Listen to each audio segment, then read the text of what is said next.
This is a Film Stories original podcast. Love this podcast? Support this show through the Acast supporter feature. It's up to you how much you give, and there's no regular commitment. Just hit the link in the show description to support now. This episode is brought to you by Progressive Insurance. You chose to hit play on this podcast today. Smart choice. Make another smart choice with Auto Quote Explorer to compare rates from multiple car insurance companies all at once. Try it at progressive.com. Progressive Casualty Insurance Company and Affiliates. Not available in all states or situations. Prices vary based on how you buy. Deep in the ocean, an orcapod is on the hunt. But these aren't your average orcas. These guys are organized. Marketing team, did you get those social media posts scheduled for the SEAL migration? Aye, Captain. We even have an automated notification for all pod managers when they go live. They use Monday.com to keep their teamwork sharp, their communication clear, and their goals in sight. Monday.com. For whatever you run, even orcas. Go to Monday.com to dive deeper. My dad works in B2B marketing. He came by my school for career day and said he was a big ROAS man. Then he told everyone how much he loved calculating his return on ad spend. My friends still laugh at me to this day. Not everyone gets B2B, but with LinkedIn, you'll be able to reach people who do. Get a $100 credit on your next ad campaign. Go to linkedin.com/results to claim your credit. That's linkedin.com/results. Terms and conditions apply. LinkedIn, the place to be, to be.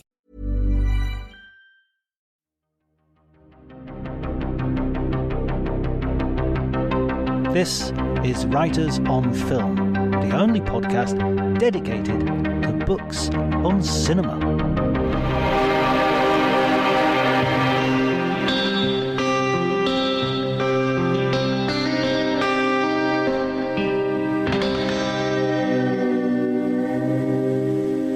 Hi everybody, welcome to Writers on Film. My name is John Bleasdale, I'm a writer and film critic, and today I'm going to be talking to Paul Fischer, who is the author of a new book called The Man Who Invented Motion Pictures, a true tale of obsession, murder and the movies.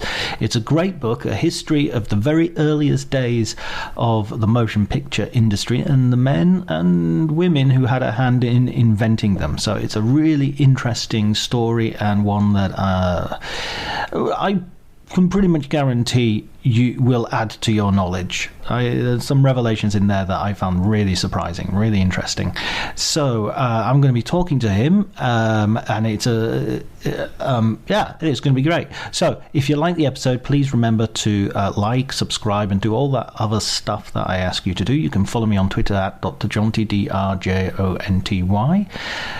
Over the next couple of weeks, I'm going to be attending some film festivals right into September. Actually, I'm going to be at Locarno, and then I'm going to Sarajevo, and then I'm going to Venice. So the episodes should still keep coming, but I'll also try to put up some interviews with film critics and people that I meet along the way to talk about film books and what they're interested in as well. Anyway, before any of that happens though, enjoy the conversation.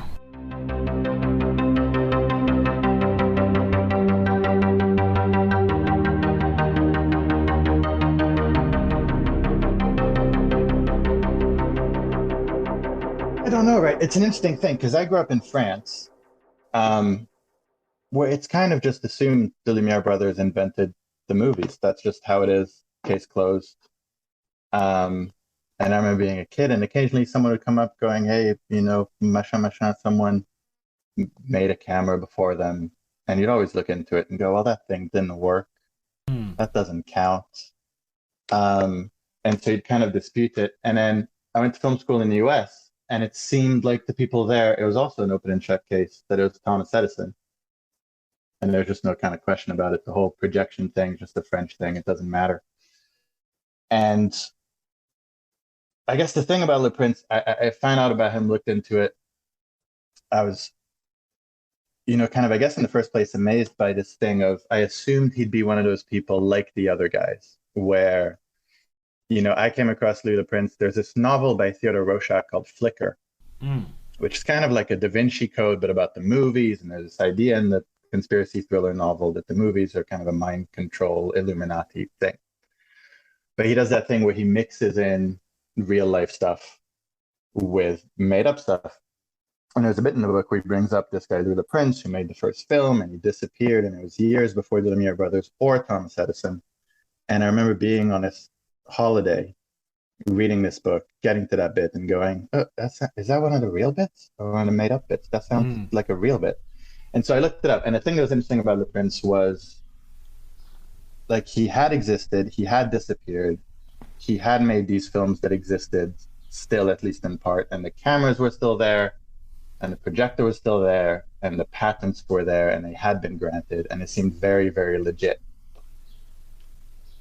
But I'd never heard of him, and I was kind of obsessive about the whole period, from inventing the movies like Georges Méliès and all these people who had kind of like tragic endings. I kind of like people who come really close to something and it kind of slips through their fingers. And somehow I'd never heard of him.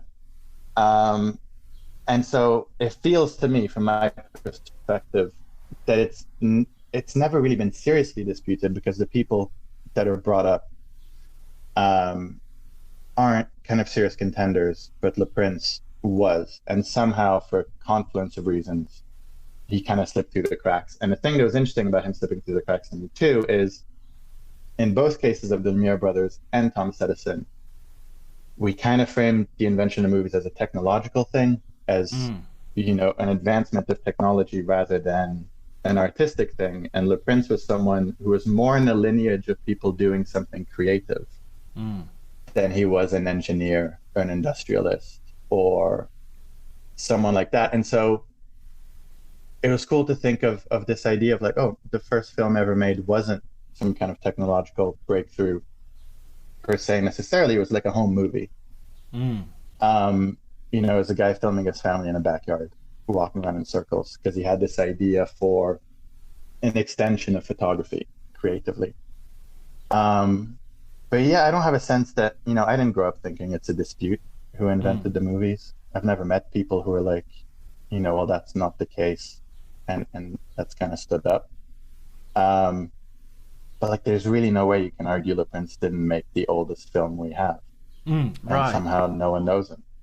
Yeah, right. His name has no sort of recognition value the way the Lumiere brothers do, the Edison does. Yeah. You know, we have cinemas which are named, you know, the Edison in my town, and the Lumiere is a theatre in Cannes that I go to. Yeah.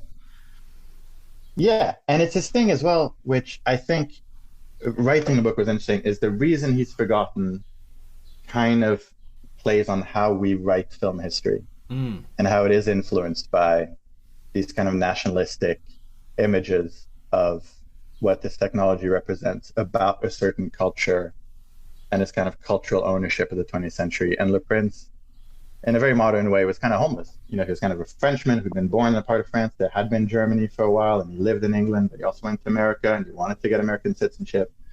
And so, in a way, there were two things to why he was forgotten that were fascinating to me. One was that bit, that there was no one to kind of claim him as a kind of national pride thing. And then he never sold a ticket. There's kind of this built-in assumption that you've invented a thing if you sold a ticket to it, or if you've sold it to someone. That's meant to be what makes it work. And if you've made a movie but you haven't sold a ticket, then have you really made a movie? And that's a weirdly kind of modern capitalistic Hollywoody idea, but it's baked in right there in how we think of who got there first. Yeah, it's almost like nowadays, do you really have a blog or a podcast if you're not monetizing it? You know, I mean, yeah, you know, it's that same idea, really. Yeah, which is kind of stuff we do. Like I was never able to say I wrote until somebody bought something I wrote. Yeah. You know, otherwise you just get kind of weird about it. And he was that guy where you're like, well, the camera's there, the projector's there, the film's there, but did someone pay to see it? I think it's interesting as well, the point that you make about the geography, because he's also working in Leeds, isn't he? Which is not Manchester, it's not London, it's not like a real, I mean, it's a relatively large industrial city in the north of England, but it's away from the center of power in a way. Yeah, and it's weird how we've narrowed down the places that matter even more since then. Because back then, Leeds was a big deal, and there were a bunch of cities that were a big deal. But now it's kind of London, New York, Tokyo, Paris, or bust. really, kind of thing. Because he was a guy who'd moved from Paris to Leeds and was like, this place is a big deal and I fit in here. And you know, because Le Prince, people haven't read the book, you know, he's kind of a bourgeois French young guy at the beginning of the book who has no, I guess, clear ambition or purpose of what he wants to do. And he goes to Leeds and he meets all these engineers and industrialists who are involved in the Industrial Revolution. And it's this idea that you can come up with something and then get a patent to it and claim it that's driving the world. And that's happening in Leeds and Manchester and Bradford and all these places, and not necessarily London. And even in New York was Edison, really. It was kind of like the one-man town for that kind of stuff. But, you know, like I've lived in England 12, 13 years, and I remember moving and kind of assimilating that weird thing where like there's London and then there's all the other places. Yeah, London's almost like a different part of the country. I've like students from Italy who say, "Oh, I've been to London." And it's kind of like, you probably you haven't quite been to England then. You know, I mean, you've been to the London version of England, which is great, but it's. I mean, the majority of people who live in London weren't born there. The majority of people who live in London won't die there. It's that kind of town, you know. Yeah, absolutely. Which I remember, you know, as a foreigner, the whole Brexit thing, it really underlined that thing of like, oh yeah, this is a different place from the rest of the country, which I guess all capitals and kind of the rest of the countries in the West are becoming that way. But Leeds at the time, like, was a big deal. And it was, I think to your point, there's also no sexiness to that. Do you know what I mean? Like, we want to be, like Thomas said, New York is the birthplace of the movies. Hollywood is a place where it all happens. There's almost an assumption, like I remember reading the book and going, well, it can't be Leeds. Why would it be Leeds? Yeah, but it's interesting that you correct me on that point, actually, that I was kind of doing that. I was doing the modern thing of going, oof, he was at Leeds. No wonder nobody noticed him. And yet you're saying, no, in the 19th century, that was a hotbed of innovation. Yeah, it really was. Like all those cities in that area. But that's also, you know, another part of how we think about history, I suppose, in a way, is it's become like we assimilate all these things about what sounds right that doesn't sound right. And like I had a thing coming to this where like I never have this idea, the kind of ego to go, I'm writing something no one has ever written about before. Like it's all been done. And it's, you know, I guess the positive flip side of that is this idea that we don't think of nonfiction authors as having a voice or kind of a point of view, but we do, and that kind of makes the book too.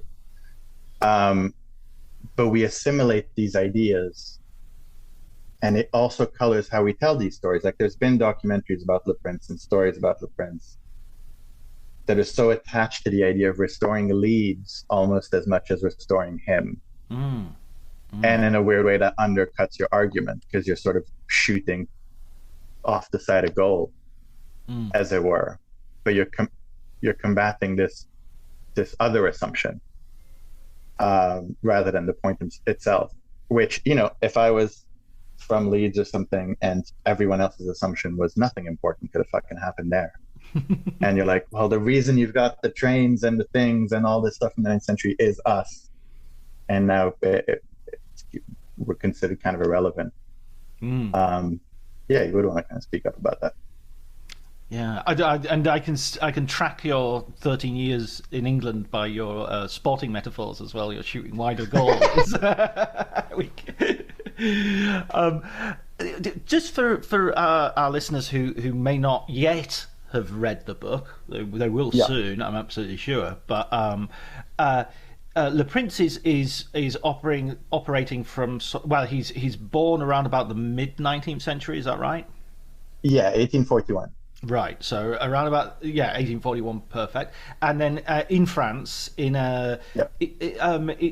not like he's born in a sort of town which is connected to Paris, but not particularly close, right? That's right. Yeah, he was born in Metz, which is right on the eastern border between France and what was then Prussia, Germany. Right. And that was territory, the whole of Alsace-Lorraine, which was, you know, in the 100 or so years before that. It really felt like it was German one minute and French the next, and it was very disputed. That kind of whole entry into the Rhine Valley thing. And so Louis Le Prince was born in Metz in 1841, and he's kind of born into this world that's still horse carts and no one leaving their hometown and letters and, kind of still pre-industrial revolution.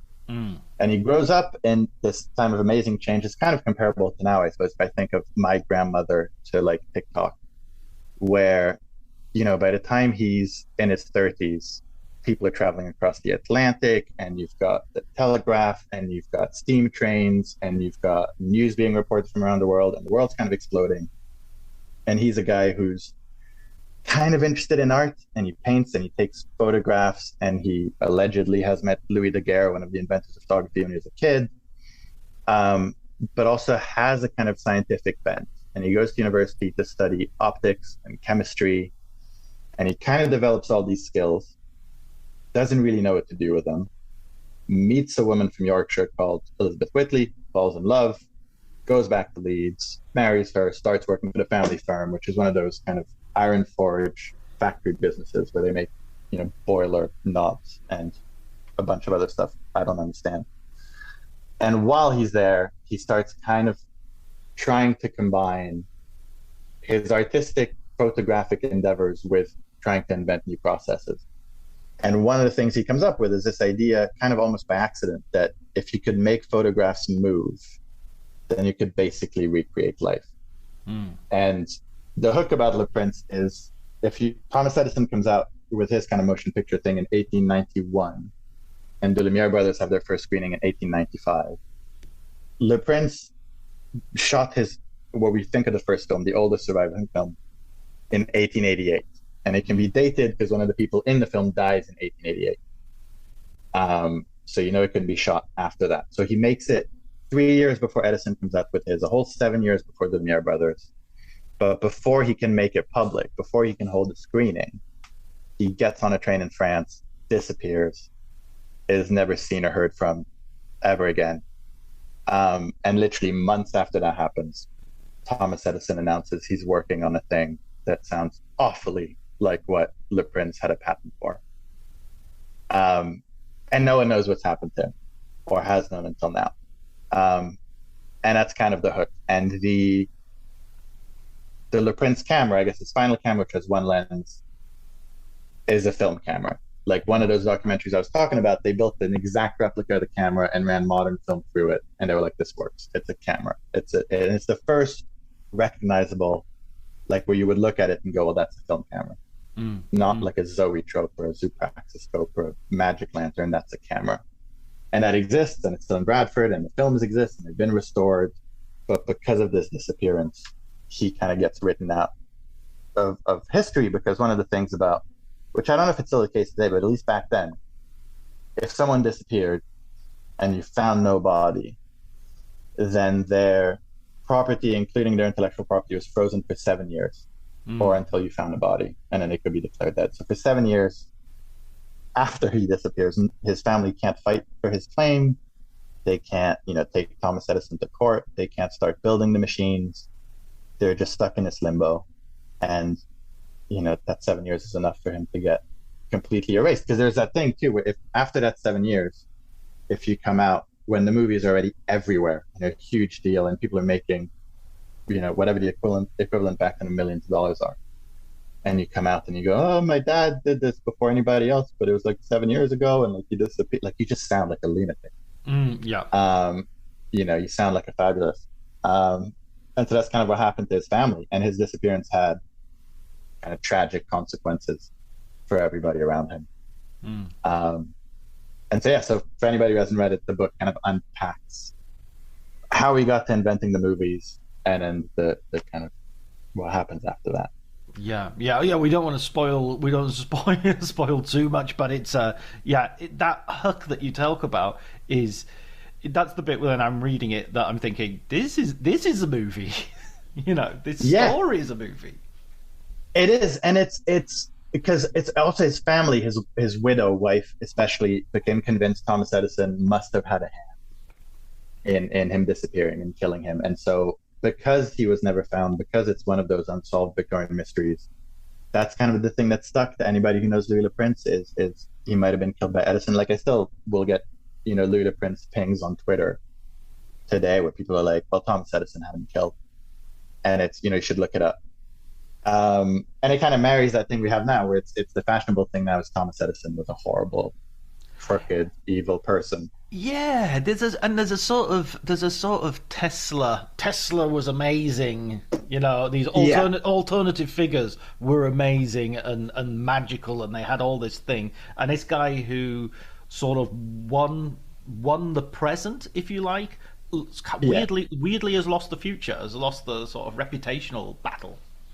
Yeah, and it's a really hard one to fight. Like when I was writing the book, the way I think of Edison is I think of him as kind of Steve Jobs.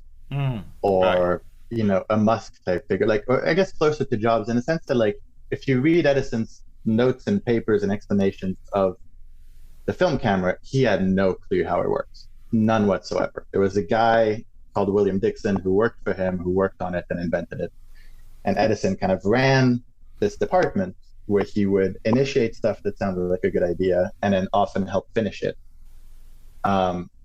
But it was a very modern kind of this is a company where we have a bunch of engineers and guys who work on stuff. I can't keep abreast of everything. And, he busted unions and he was dishonest and he was self-aggrandizing and lied about stuff, but not in any way that's any different from, the kind of Tony Stark archetype that was kind of born with him. And so weirdly, I don't think of him as a villain necessarily any more than kind of a product of the system and someone who, was a bit of a shyster, commie, whatever, like most people revere. But even that, I think when people read the book, they're like, what a fucking asshole. And you're like, I'm trying to argue against that. This is not a big spoiler alert, but he didn't actually kill Louis Le Prince. And still, I think because he's been so lionized, there's been this idea, especially in the United States, that everything we have is because of this one guy. This kind of Colossus, Prometheus stole the fire from the gods. He invented everything, which was an image he cultivated. Right. That I think the backlash has to be equally strong. And that's the place we're at now. They're just kind of it's fashionable and popular. It's just nah, he was terrible, never invented anything. Fraud. It's interesting as well that those comparisons with contemporary sort of people on the cutting edge of technology, I guess you would call them. I was about to say scientists, but it's not really. I mean, even with Edison, this inventing lark is, as you say, it's about putting the really brilliant minds together and seeing what happens, rather than necessarily bringing it up yourself.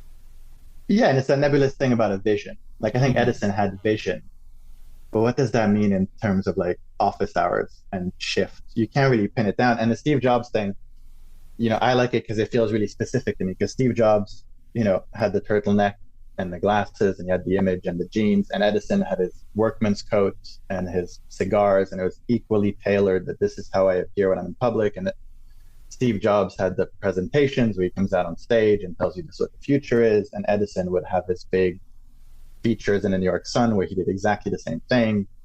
And the same way you'll hear Steve Znaki say Steve Jobs couldn't code anything. You'll have people who work for Edison being he didn't understand the specifics of this stuff. But he kind of had a sense, at least for a long time, of this is what people want, this is what the future looks like, and this is what will sell. In the same way Steve Jobs kind of did. And Edison was massively famous. He was the most recognizable person in the Western world, and postman could deliver letters to him with just his name on it and no address. But even then, you'd read stuff in the press where people are is this guy all talk? Does he overprompt? The same kind of stuff we'd have now before kind of is Elon Musk's thing really just a tunnel in the ground? You'd have all that kind of stuff where he would talk a big game and not follow up. And it really matches up to the way we like to think. And this kind of ties into invention, right? And I really like this idea that stuff comes to pass because it's kind of in the air. And lots of people come at it in their own different ways, and whoever crosses the finish line first is kind of academic. But we write the history of invention and the history of how film was invented. We really focus on the guy who made it, quote unquote. So it has to be this male genius, colossus guy. And Edison was the first one of those kind of figures. And like the way we think of people like him now really is we think of them like that model was for him. I mean, it's also sort of reveals a certain romanticism in our own way of thinking of these things, of how things are created, how things are invented, how I mean, like I always think of I was thinking when you were talking of like the Wizard of Oz and how the idea of, you know, the great Oz, and you find out it's a little guy behind a machine with levers. But when you think about it, although that's the point of the movie, is like, be careful of these great, you know, wonderful visionary things, because they're, in the reality, it's just this little guy at the back with the levers. If you think about it, that's actually kind of impressive, you know. I mean, the little guy at the back, he worked out how to do that, and it doesn't, you know, he's got clay feet and all the rest of it, but that makes it more impressive rather than less so. Yeah, he's not a superhuman god. He's a regular guy. He pulls it off as a little guy. It's interesting you say that, because my first book, which was about these filmmakers being kidnapped in North Korea by Kim Jong-il to make propaganda films. I wanted to talk about that. Yeah, that's interesting. Yeah. One of the epigraphs, I think for part 3, when they get to North Korea, whatever, is, you know, pay no attention to the man behind the curtain. Because that was kind of my point about that, was Kim Jong-il was this diminutive guy that no one took seriously in like the North Korean quote unquote royal family.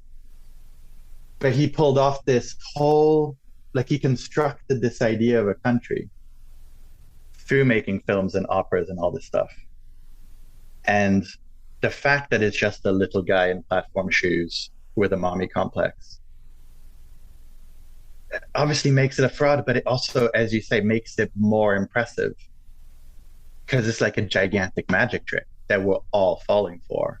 And so it's not, because I feel that kind of thing you're saying, it's not underwhelming when you pull the curtain back and see a little guy. It's kind of like, you did this? Yeah, exactly. Yeah. And I think the thing with Edison too is like, and this is one thing I wanted to do with this in a sense, is we really like clean, easy answers. We really like, that guy made it on that date. And he did it because he's a genius. And it feels like the truth about everything is, it's kind of, you know, you're good at some stuff and you're lucky and it's the right time and shit happens. And, you know, but I think this idea of progress is that there are these great minds and great people who come up with stuff.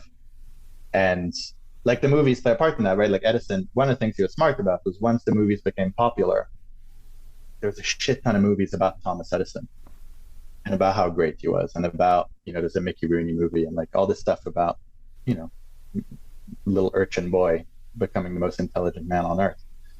Like movies are really good at harnessing that kind of simplified narrative. And he was one of the first people to be like, okay, I can use this to create me for the future. Yeah, that's sort of and at the moment, I mean, going back to Louis Le Prince, and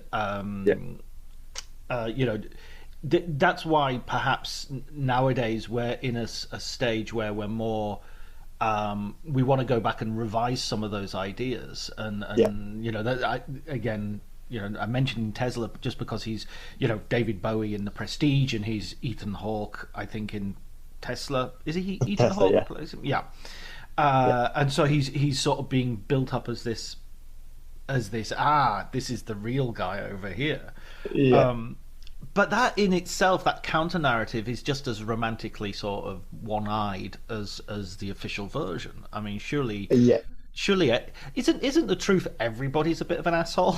You know, and you know, Edison's a bit of an asshole and brilliant, you know, and if the last 20 years have taught us everything, there are a lot of people in the world who are assholes but also good at what they do, you know. For sure. And so one of the questions that comes up a lot about this is, hey, so if Louis Le Prince hadn't disappeared, how would the movies be different? And I'm always like, I don't know. He might have been a gigantic prick. He might have been like, I own this. I worked very hard. I almost bankrupted my family. It's mine, period. Or he might have been terrible, but we romanticized him because he disappeared. So we get to project all our stuff onto him. that, here was a guy who was, kind of working in his back shed, the underdog, the kind of Roger Ebert, dirt equals virtue, guy in the big glass building equals villain. That, artisanal, old fashioned, he wasn't in it for the money, but like, there's no evidence he wasn't in it for the money. He was investing quite a lot of money into it, expecting a return. And like, the counterpart to that with invention too is obsession, right? Because we love these people who are obsessed with this thing and following this vision. And it is partly because we mostly tell the stories of when that works out. You risk everything and then you win. That's brilliant. Louis Le Prince, someone who risked everything, it didn't work out, and it kind of wrecked his entire family. And his obsession, like, when you're that obsessed and you're focusing on one thing, it means you're not focusing on anything else, right? So the romantic guy in his shed working on the thing, he's ignoring his wife, he's letting her raise all the kids, he's sucking in all the money, everybody else has got to work 2 jobs to support him.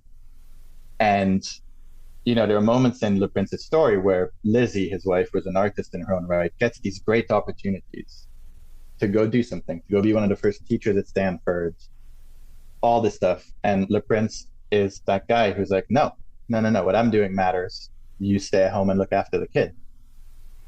Which, like, if I had a scene of Thomas Edison doing that, which he did versions of that, you would go, see, fucking asshole, told you. But because he's the underdog, because he disappeared, because he lost, we gloss over stuff that we would hold as kind of irrefutable evidence of assholery. I'm cursing a lot, but that happens.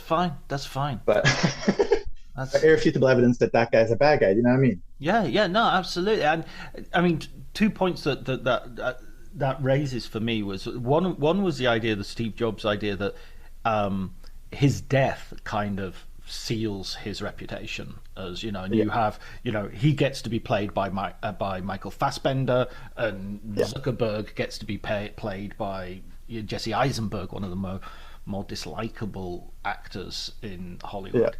And the other thing I wanted to the other point that I really want to emphasize how Lizzie is kind of, if anything, she's the hero of the story. She's the person who is sort of battling to keep his name alive, keep his patents, trying to wrest control of the patents, trying to find him and find out what happened to him. And as you say, a great personal sacrifice to her own career. Sorry, that's the village bells are going. Just for lovely. I'm keeping this in for local colour.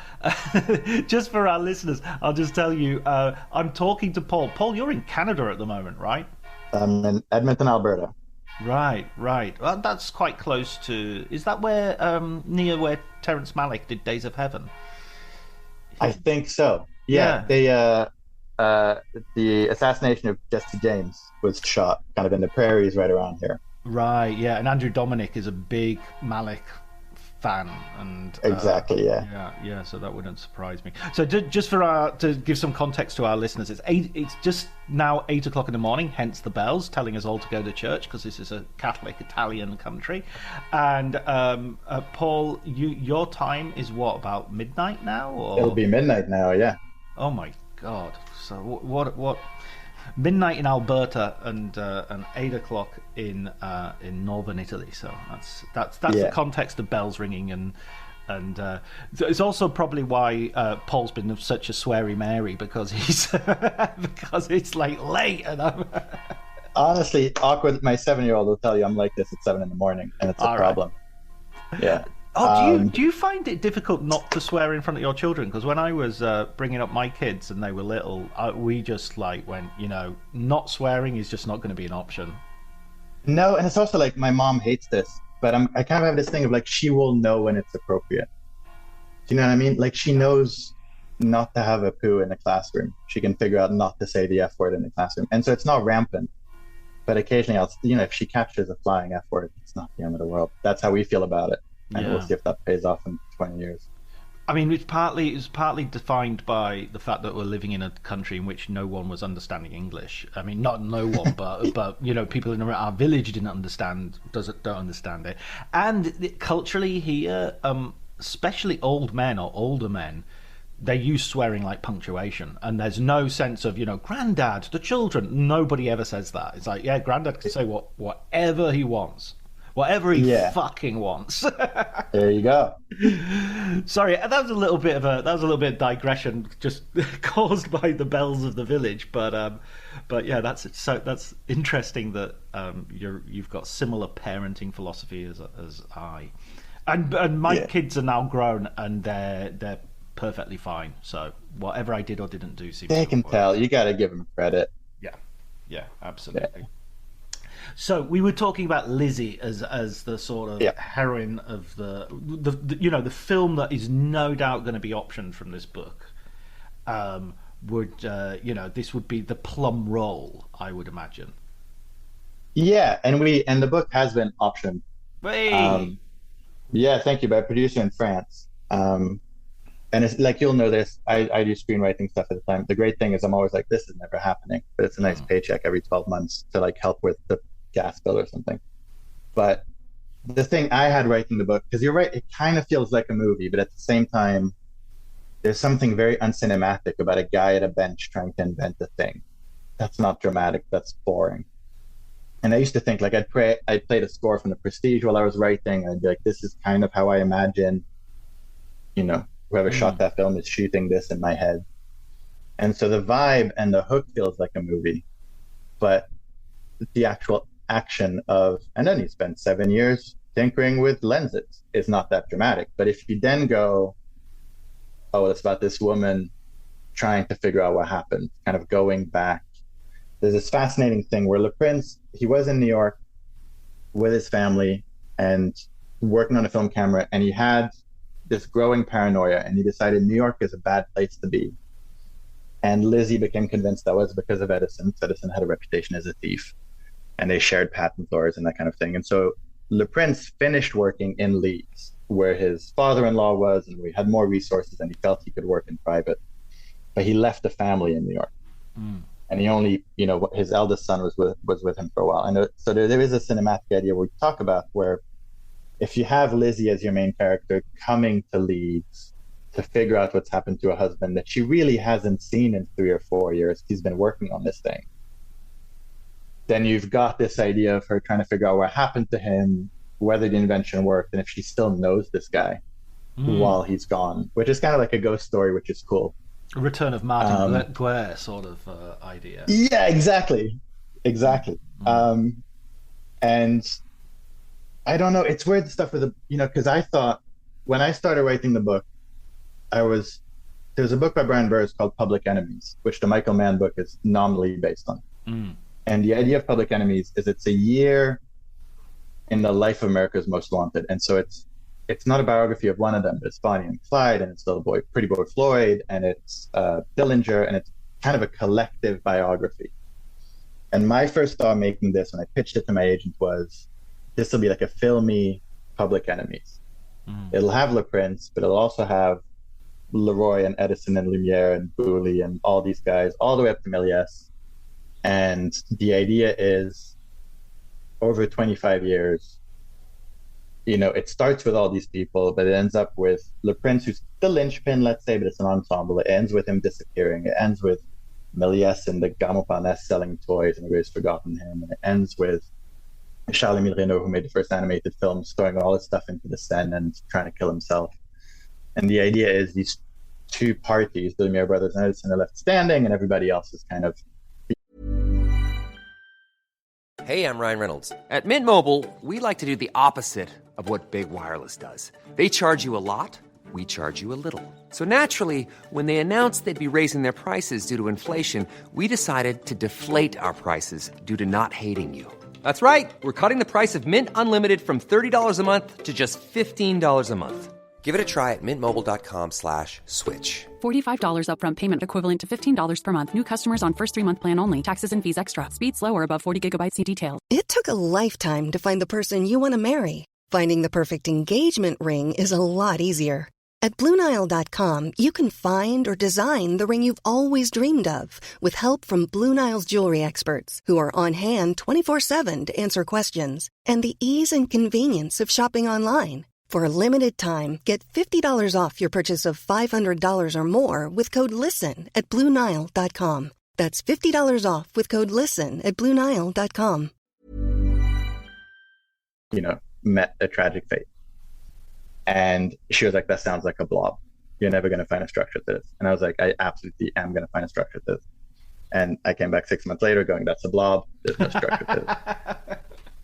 And so I was like, okay, I've got to focus on Le Prince, but I guess I'll need name recognition. So Edison's got to be a big part of this. And then she and my editor were kind of like, you've got to trust people are going to care about Le Prince and his family, even if they don't know who they are. And so my assumption at that point was, okay, Louis is going to be the main character, obviously. But as you write, you find this thing where, as I wrote, I would go, he might be the main character, but Lizzie's the best part. Lizzie's the kind of heart of it.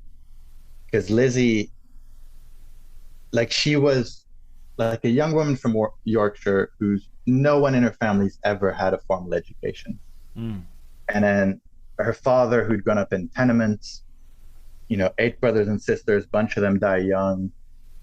He does really well with a couple of patents for a couple of boiler valves, this and that. And in the way you could in the Industrial Revolution, he becomes pretty wealthy. And so he's able to send Lizzie and her brother away to study. And so she starts in Paris and she's working in the same workshop as Rodin. And she's got these big dreams.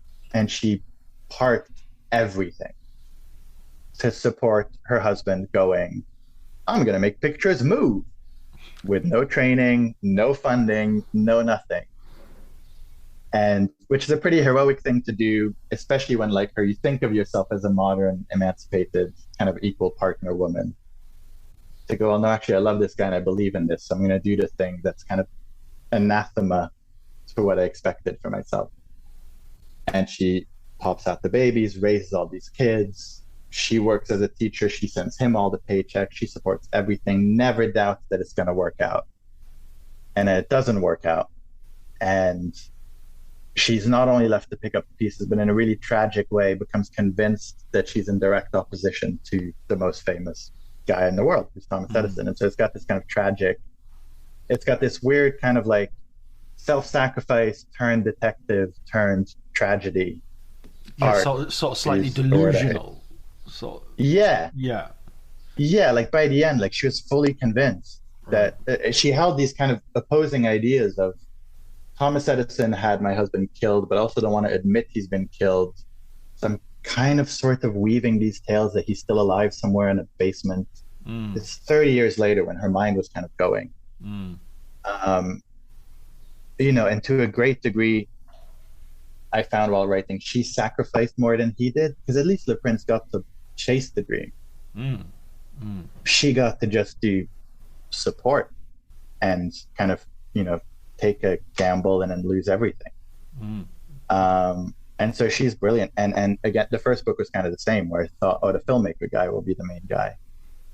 And it wasn't. It was his wife was equally famous and all this stuff. But it's that thing of like, I can't remember who I was listening to the other day. Maybe it was Clooney on WTF or something, talking about the difference between like the biggest part and the best part in a movie.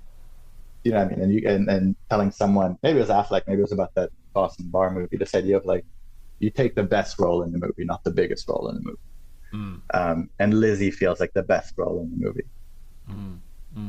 Yeah, absolutely. And I think because it also serves as a corrective, and I want you to write this into your contract when they do sign the big film deal, of not, because this drives me absolutely spare, that there's always a wife next to, or a romantic partner next to an obsessional genius who has a scene at some point where they say, okay, go and do your thing, but when you've done it, come back to us, and it's this, and he's basically kind of like the shrew nag or the, all of those negative misogynistic stereotypes of basically women are pulling you back to domesticity, and the you have to go and that's one of the ties you have to cut in order to achieve greatness. And it's just like, I've seen that as recently as Ford versus Ferrari. It's just, God damn it, can't we think of a new,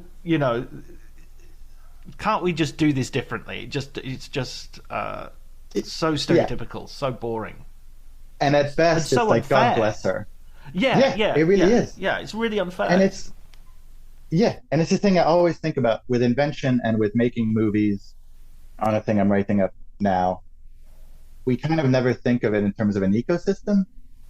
You know, we like to go, well, he was a genius and he was driven and he would never give up. And there's no way you can do that without an ecosystem around you. And Le Prince, Lizzie was the main part of that. She's the air that keeps the whole thing going. But there was also people he worked with who were instrumental to what he does. And that goes back to the Edison thing, where Edison, because he was a brand, he needed everybody who worked for him to be basically work for hire. You know what I mean? You draw something for Disney, it belongs to Disney. You did something for Edison, it belonged to Edison. Whereas Le Prince was a great example of none of it happens if you don't have a wife whose self-sacrifice was the opposite of that dramatic thing. So it was just like, that sounds fucking brilliant. That sounds like you could do it. I'll try my best to help. You know, no negative, no at best, God bless her. She's reluctantly doing it. You know, and he had 4 guys in the workshop with him who were solving stuff, you know, day to day. Like none of these cases, the Lumiere brothers, none of them, the second you scratch the surface, you're like, oh wow, there's 25 other people who were instrumental to this. Well, let's go back to the Wizard of Oz. You pull back the curtain, there's a little guy pulling the levers, but behind the little guy, there are other little guys helping him fix the levers to something to make it all work. Yeah, and I think it's because I guess there's always one, two, whatever, limited number of people who have the vision, and we love the vision. It's not so sexy to be like, oh yeah, and I believe in the vision. But you know, and I like that because that story, it doesn't have any of those tropes, right? It doesn't have the wife who's like, you know, as soon as you're done, I'm putting up with this, but kind of thing. And it doesn't have anybody fighting over credit. Like none of the people Le Prince worked with came out later going, well, actually I was, you know, they were all like, no, we did it together and he was a genius and we loved following his lead. And it kind of weirdly doesn't have any of the cliches. Except, and then he disappeared. Bum, bum, bum. That's the only one, kind of. And otherwise, it's kind of in a weird, not a lovely story, but it's kind of very, very human. That, you know, this guy had an idea and he was living in a time where you could make bank off an idea and it seemed accessible, right? It doesn't seem accessible now that I'm just going to go back there and invent an iPad. It doesn't seem accessible that I'm going to make a $1 billion movie. But back then it was a thing, like I have an idea. This could change everything for generations. And then it just kind of played out in a kind of human, you know, hopeful, you know, and the hopefulness is important because one of the reasons I kind of connected with the Prince as I wrote is Edison never got movies. Like he was kind of late to it, kind of hoping it would make money, but he was like, it's a toy. I can't see why anybody likes it. Like even years later, he'd be like, I still don't get why people like this thing. It's so funny that you say about him having vision, and that's one of these things, and yet he's you know, he's completely blind to the commercial possibilities of the motion pictures. Like, I guess some, you know, it's like the Hudsucker proxy, you know, for kids, you know, when he gets the hula hoop, you know. Yeah, and that's the thing about vision is it's not like like you're gonna miss out. Sometimes your vision, as it was for Edison, was concrete furniture and cars made out of gold. Like because your vision, sometimes it hits and sometimes it doesn't. And with this, he didn't get it. And the Lumiere brothers were like, this will be sexy for a year or two, and then something else will come. Whereas Le Prince has these notebooks where like he sketched out cinemas, and he's like, this is going to change politics, and this is going to change. No one's going to send their kid to war once they've seen what war actually looks like. That's going to end, and you'll be able to teach, you know, deaf and mute kids to like communicate without needing all of this, and be able to like put this in school. And there was no one else really on the record who had that vision. And as someone who loves movies for all those kind of idealistic, quaint ideas, it was really cool to go, oh, here's the guy who made the first one, or the oldest surviving one, wasn't just trying to invent the product like the other guys. He actually believed in it. Which kind of had never computed into my sense of the invention of the movies. There's like these guys invented a machine.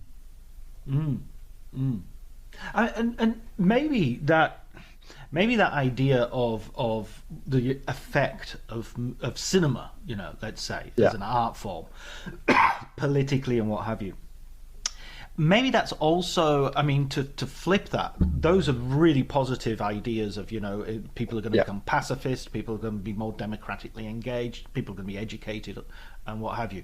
But also, it is going to sort of, not brainwash is maybe too dumb a term, but it is also going to frame our narratives in a way which are not necessarily coincident with truth and not necessarily coincident with the best things in humanity. So, for instance, drama, we were talking earlier, why do we have this idea of just the visionary and not the ecological sort of background to it? Well, that's kind of a little bit because drama is inherently, well, I don't want to, fascistic is going too far, but we'd rather put everything in one character and have them lead the drama than say, well, it was complicated because Ralph went Monday to Tuesday, and then Jenny took over Wednesday and to Friday, and it was this cinema isn't good at collective endeavor. It's good at one person doing it all. It is, yeah. I'm friendly with this guy called Tristan Gallagher, who's a producer at a company called The Bureau. He produced Andrew Haig's Weekend and all his other films and that kind of stuff. And we had coffee like years ago, and we were talking about stuff. And he was saying the stuff he was looking at then. He was like, I really want to find a way. He was like, I'm bored of all, like, in the way he was saying about the reaction to outdated ideas. They're weirdly a mirror image of outdated ideas. And he was saying specifically, I want to find ways to tell movies that are about collective progress and action. And he had this great kind of insight of like the stuff we're trying to deal with now, whether it's capitalism going off the rails or climate change or whatever, it was all stuff that needs collective response. But our media, particularly movies, is so designed to be about the protagonist that it's not, I don't want to say harmful because that feels oversimplified, but it's not helpful. Oh, it's definitely harmful. It's harmful. And it really is like baked in. Like I went to film school, every screenwriting book, cut out the unnecessary character. Can you combine them? Can you make them one guy? It's designed to be that way. But Le Prince, in a very Victorian, white, middle class kind of way, to them progress was going to be good, period. Anything new, it moves us forwards. They almost had no conception that something could backfire. Which is, like, I have this thing, I was talking to my wife earlier, like I'm terrified of deep fakes and that stuff. I kind of can't, I have this really idealistic idea of what the moving image can do to us, but I'm also terrified of what it is now. I don't know that I could handle it if I was 15 years old or something. And the kind of fatalist in me, and this feeds in something I'm writing now, I think everything good gets co-opted and just fucked to its exact opposite. And the movies are kind of that in a way. But that was refreshing to be writing about a guy who made the first and who only saw the positives. Only saw this is going to be amazing. And he'd been in the war and he'd been in the siege of Paris. And it came from a really human place of like, well, no one's going to have to go through that again. If I can show mothers, they're going to be like, no, my son's not going. Yeah, everybody's going to watch Battleship Potemkin and going to go, right, no, we're done. Yeah. And, he didn't. But again, what's interesting, too, is you can also see that as ego, right? You can also see him as going, I'm designing this machine that will fix everything. Yeah, the new Machiavelli, the sort of H.G. Wells science technocrat I'll solve the world. Yeah.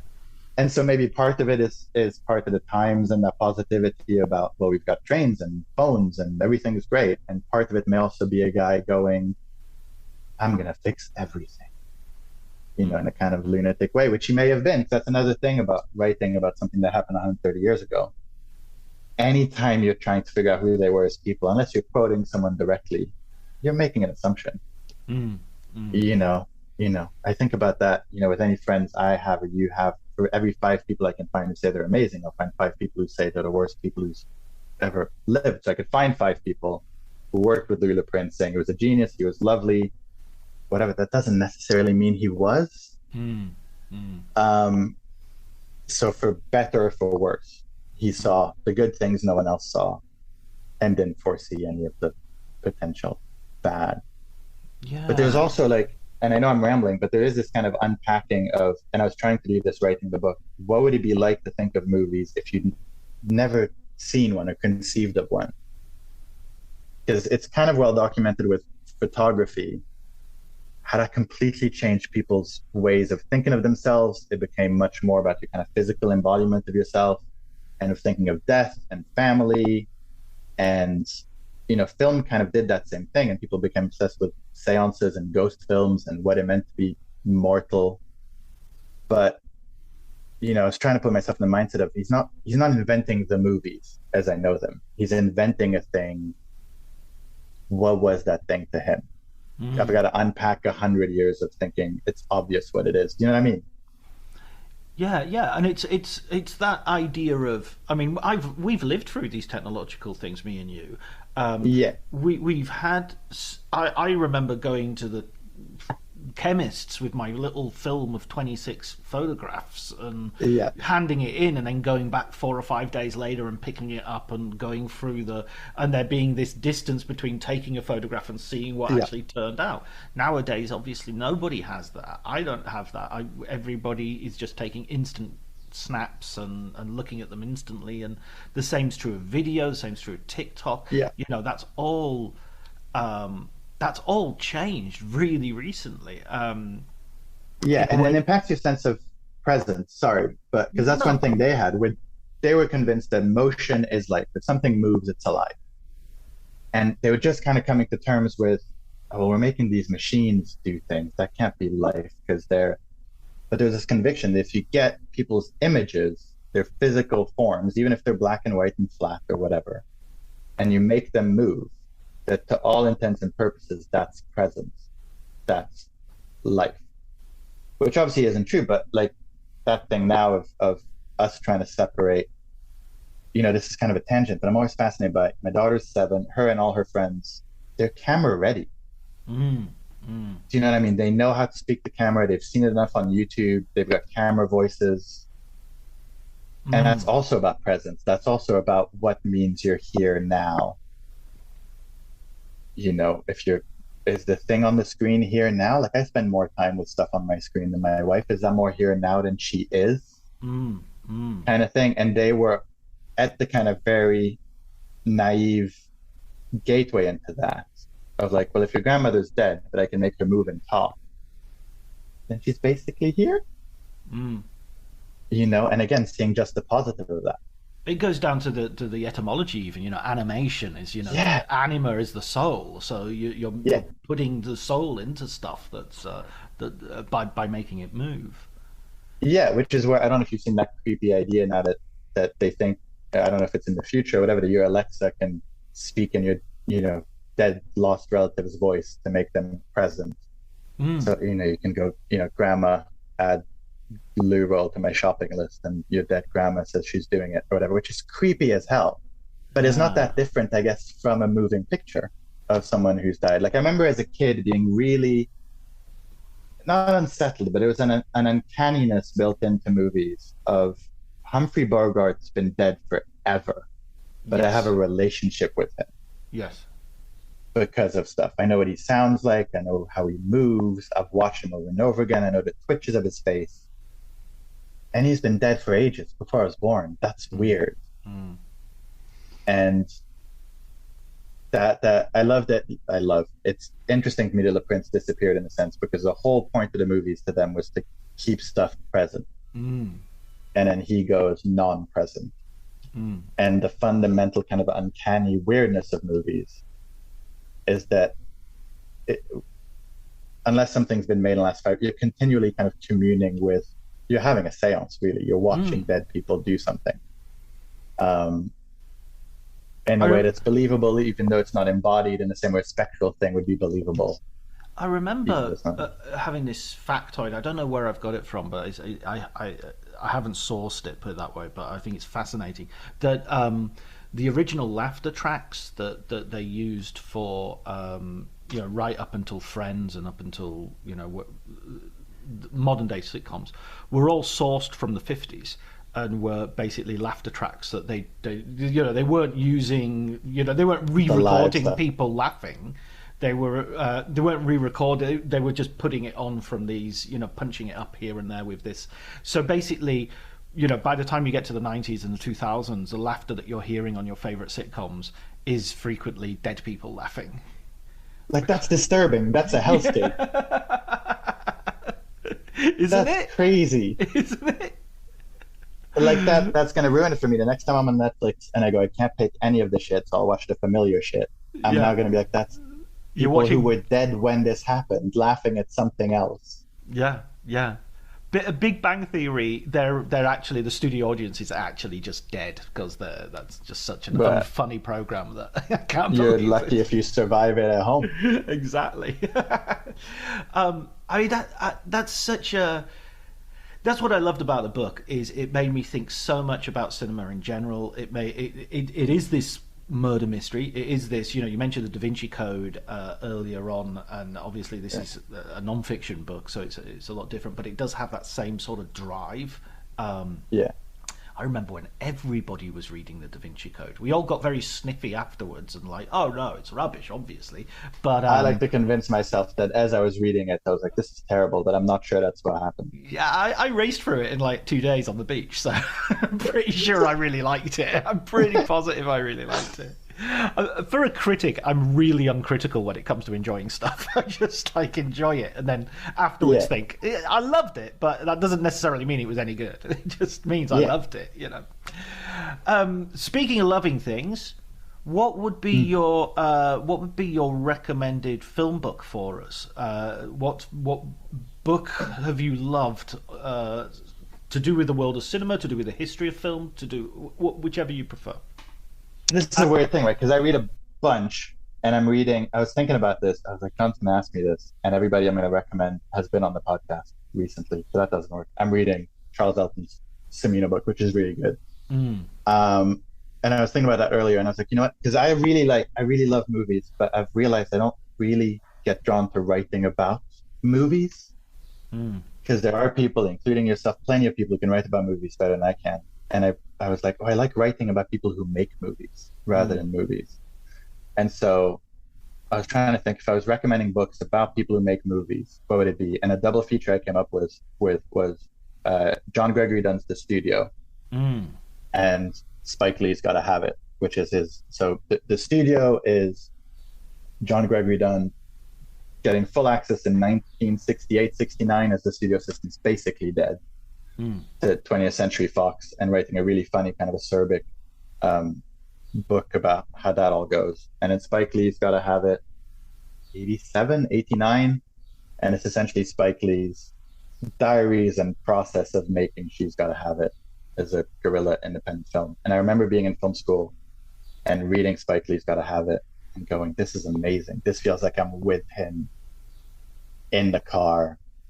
All the minutiae of I feel shit today, this worked out, I lost some weight, I hate that guy, I came up with this idea here, those would be mine. And then you'll probably know about this, and it's not a book, but it counts. There's a PDF of the first story session for Raiders of the Lost Ark, which is Spielberg, Lawrence Kasdan, and George Lucas, which is, 60 pages, 80 pages transcript of them just talking through it.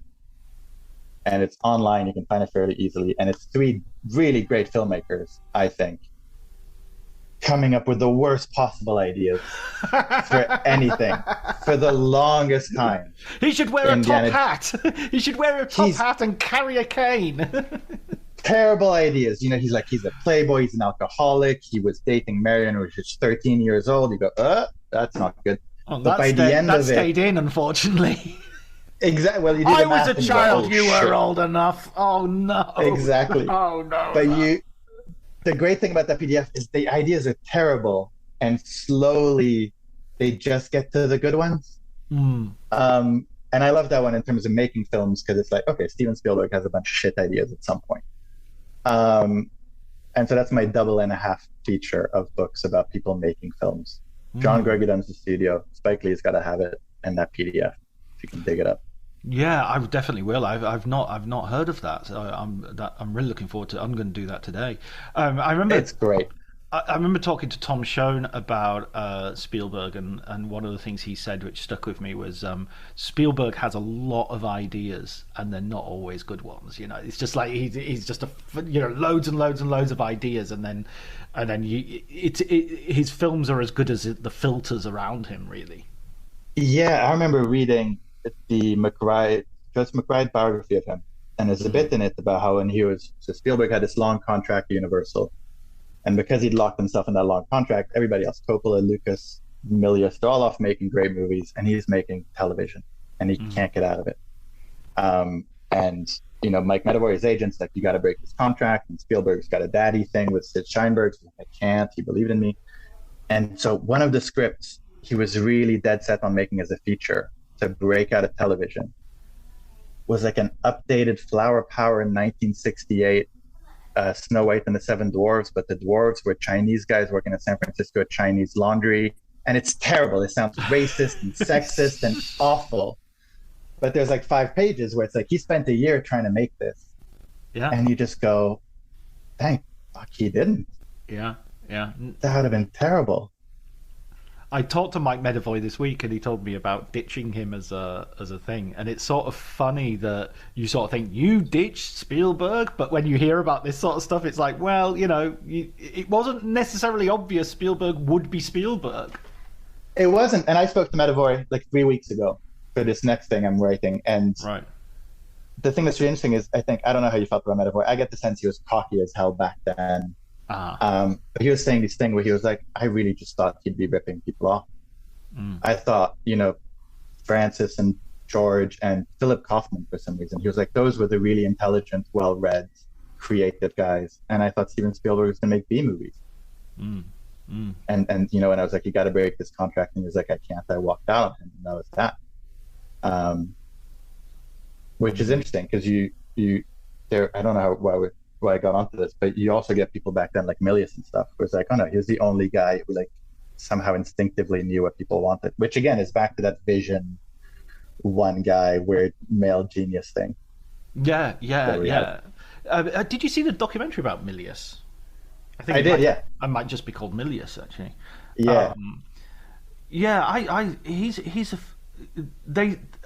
I don't know.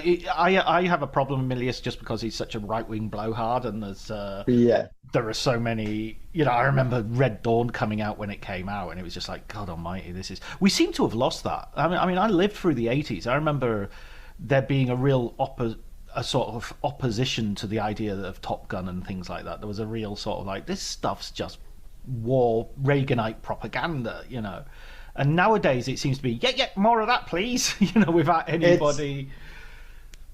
It's back to that shit, that everything that was good becoming shit and everything that was shit becoming good kind of thing. Yeah.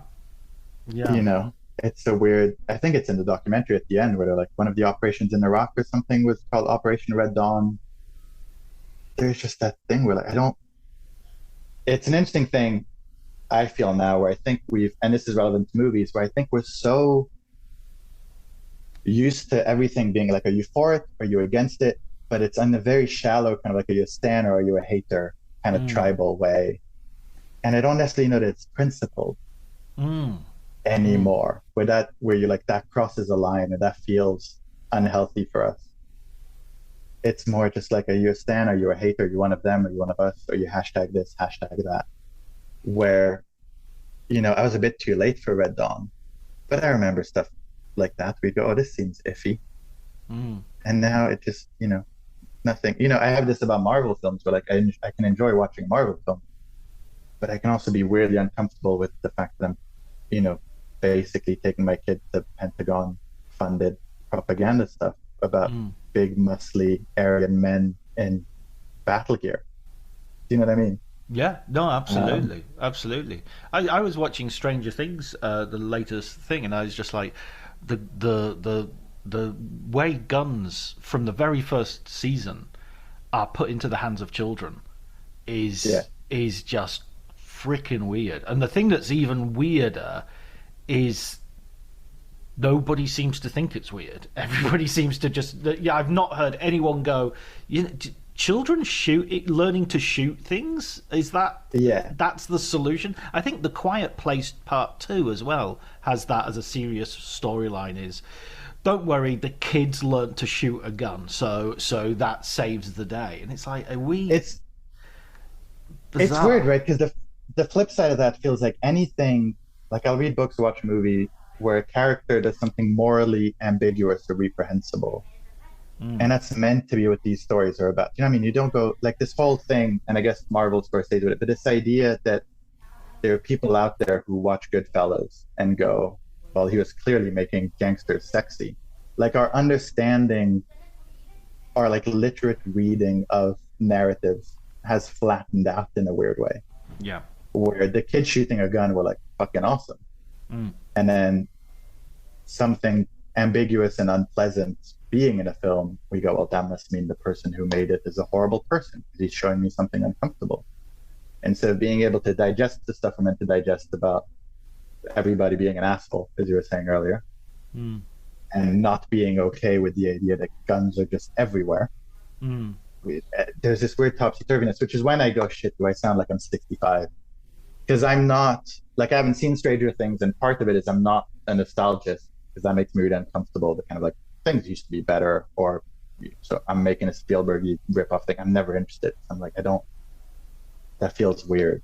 But there are times where I catch myself going, have we lost our minds? And I sound like my dad. And then I go, oh. But your dad was cool. You know? Exactly. Well, see, my dad was, like, the reason I got into movies was he had a wall of VHS tapes. Right. And I would just, like, pick anything that looked cool. Like, I remember when I was 4 or 5 watching Raiders of the Lost Ark, just because it was a rainy day, and I was like, that dude looks good. He's bare-chested. He's got a whip. This looks awesome. You know, I remember putting on Batman Returns and, you know, like everybody having your life changed by Michelle Pfeiffer and having no idea. I didn't know who Batman was, hadn't read comics, just being like, that looks sick. Because he had everything on the wall, like everything. So he was pretty cool.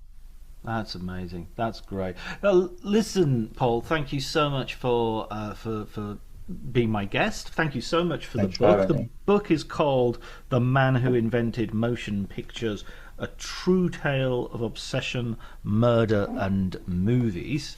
Okay, and that's available wherever you get good books. Thanks so much, Paul.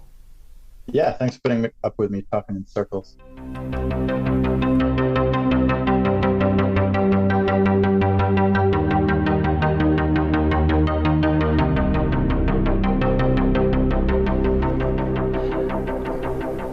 Great, so that was my conversation with Paul. I hope you enjoyed it as much as we obviously did. I think we had a really good time, and as you can tell, I enjoyed his book, and I think you should too if you have the opportunity to read it. So my thanks go to Paul for being my guest, Elliot Atkins for the music, Ali Harwood for the art, and you, listener, without which all of this would be a vacuous, vapid, vain endeavour without ever any true, deep, profound, significant effect in the universe. So thank you very much, and we'll talk next week. Take care.